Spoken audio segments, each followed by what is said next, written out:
सुंदरवन जंगल में बहुत सारे पशु पक्षी मिलजुल कर रहा करते थे। उसी जंगल में लाडो नाम की चिड़िया अपने 2 बच्चों के साथ रहती थी। लाडो बहुत मेहनती और दयालु चिड़िया थी। दिन होते ही अनाज की खोज में जाना और शाम होते ही वापस आकर अपने भूखे बच्चों को खिलाना, यही लाडो का काम था। उसके पड़ोस में ही बुलबुल चिड़िया रहती थी। उसके भी 2 बच्चे थे।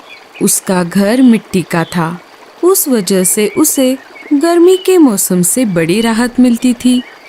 चलो बच्चों, अब नहाने का समय हो चुका है। चलो चलो नहाने। नहीं मम्मी, हमें नहीं नहाना।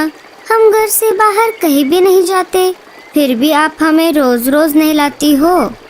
अरे बच्चों, तुम दिन भर खेलते रहते हो, इस वजह से तुम गंदे हो जाते हो। अगर रोज नहीं नहाओगे तो तुम्हारे पंखों से बदबू आने लगेगी। बुलबुल के बच्चों को नहाना पसंद नहीं था, फिर भी बुलबुल उनको जबरदस्ती से नहलाती थी। बुलबुल ने अपने बच्चों को नहलाया और उनको घर के ऊपर सूखने के लिए बाहर खड़ा कर दिया। चलो, अब मेरे काम का समय शुरू हो जाएगा। जंगल के पंछी एक एक करके मेरे स्विमिंग पूल में नहाने आएंगे। बुलबुल बहन, क्या मैं मेरे बच्चों को नहलाऊं? हाँ हाँ, क्यों नहीं, पर तुम्हें पता है ना, एक बच्चे को एक बेरी। हाँ हाँ, मुझे मालूम है।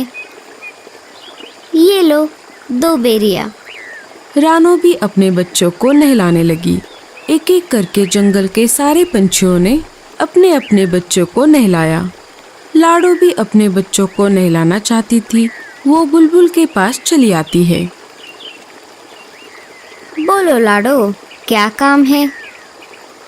बुलबुल बहन, मुझे भी मेरे बच्चों को नहलाना है। हाँ हाँ, क्यों नहीं, लाओ फिर 2 बेरियां। अभी तो मेरे पास बेरियां नहीं है। बहन, जब मैं पहाड़ी इलाकों में जाऊंगी तब बेरियां लेकर आऊंगी और तुम्हें दे दूंगी। नहीं नहीं, ऐसा नहीं चलेगा। बेरियां नहीं तो स्विमिंग पूल में एंट्री भी नहीं। ठीक है बच्चों, चलो।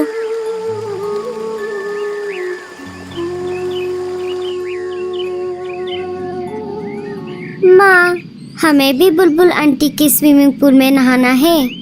लाडो ने बच्चों को समझाते हुए कहा। नहीं बच्चों, हम नहाने के लिए नदी में जाएंगे।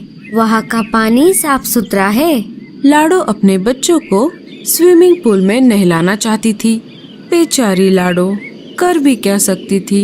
बेरियों का पेड़ ऊंचे पहाड़ी पर था और लाडो अपने बच्चों को अकेला घर पर छोड़कर उतनी दूर नहीं जाना चाहती थी।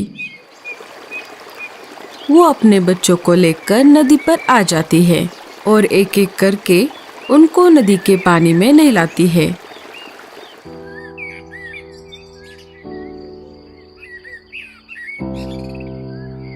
अरे लाडो, ऐसे उदास क्यों बैठी हो?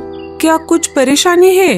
अरे नहीं कालू भैया, ऐसी कोई बात नहीं है। सोनू मोनू को बुलबुल चिड़िया के स्विमिंग पूल में नहाने की बहुत इच्छा है, लेकिन वो नहाने के बदले बेरियों की मांग कर रही है और अभी तो मेरे पास बेरियां नहीं है। बेरियां लाने के लिए मुझे ऊंचे पहाड़ी पर जाना होगा, पर मैं मेरे बच्चों को घर पर अकेला छोड़कर उतनी दूर नहीं जा सकती।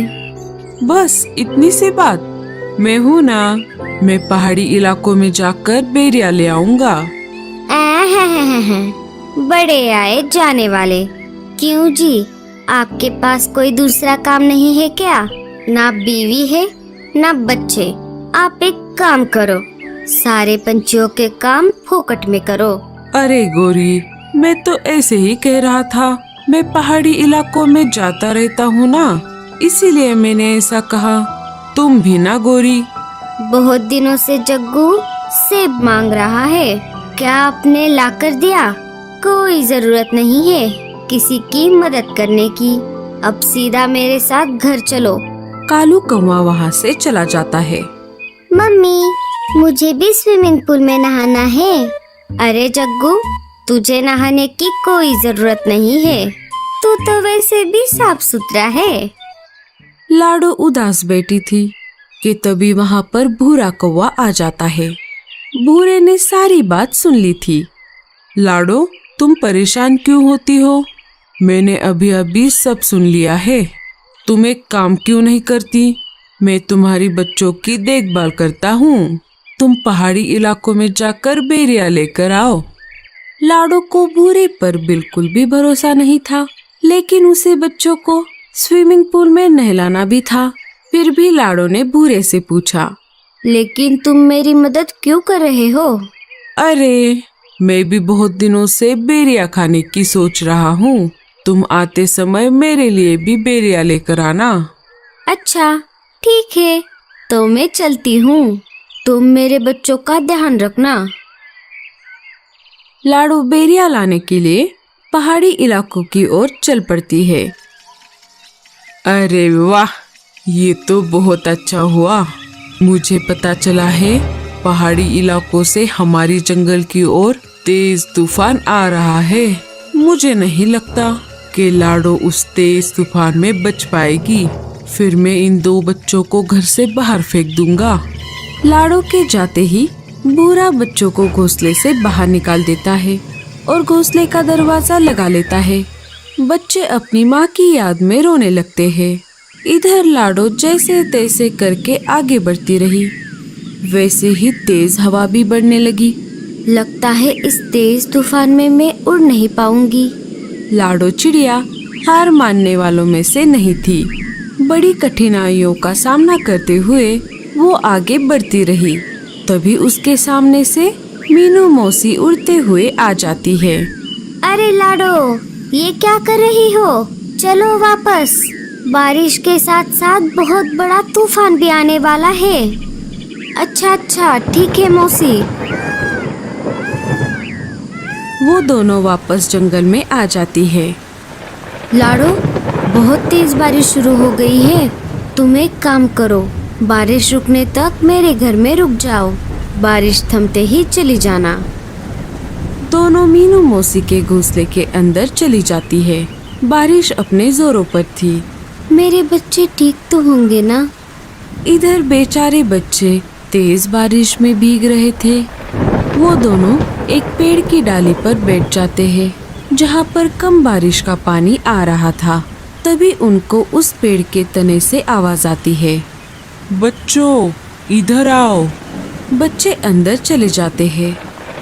इधर भूरा कौवा मजे में घोड़े बेचकर सो रहा था। तभी एक तेज हवा का झोंका आ जाता है और भूरे कौवे का घोंसला पानी में गिर जाता है। भूरा घर का दरवाजा खोल नहीं पाता और वो डूब जाता है। थोड़ी देर बाद बारिश कम हो जाती है। लाडो वापस अपने बच्चों को देखने उसके घोंसले की तरफ आ जाती है और देखती है तो क्या, उसका घोंसला तो वहाँ पर नहीं था। वो सब तरफ खोज करने लगती है। तभी उसे बुलबुल चिड़िया मिट्टी में दबी हुई दिखाई देती है। लाडो, मुझे बचाओ। मेरा मिट्टी का घर बारिश में गल गया और मैं मिट्टी में धंस गई। अपनी जान की परवाह न करते हुए लाडो बुलबुल चिड़िया को गीली मिट्टी से बाहर निकालती है। लाडो, मुझे माफ कर दो। मैंने तुम्हारे साथ बहुत बुरा बर्ताव किया। लाडो बुलबुल को कुछ न बोलते हुए अपने बच्चों को खोजने लगी।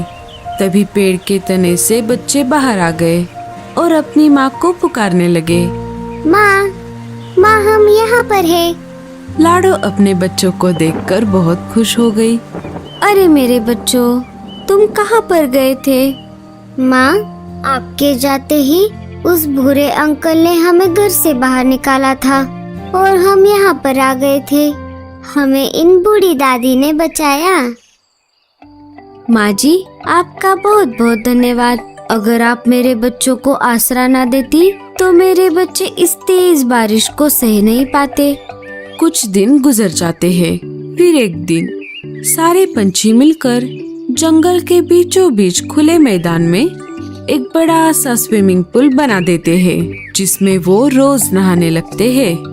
दोस्तों, आपको स्विमिंग पूल में नहाना अच्छा लगता है या नदी में? हमें कमेंट्स में जरूर बताना। और स्टोरी अच्छी लगे तो लाइक, शेयर और सब्सक्राइब जरूर करना।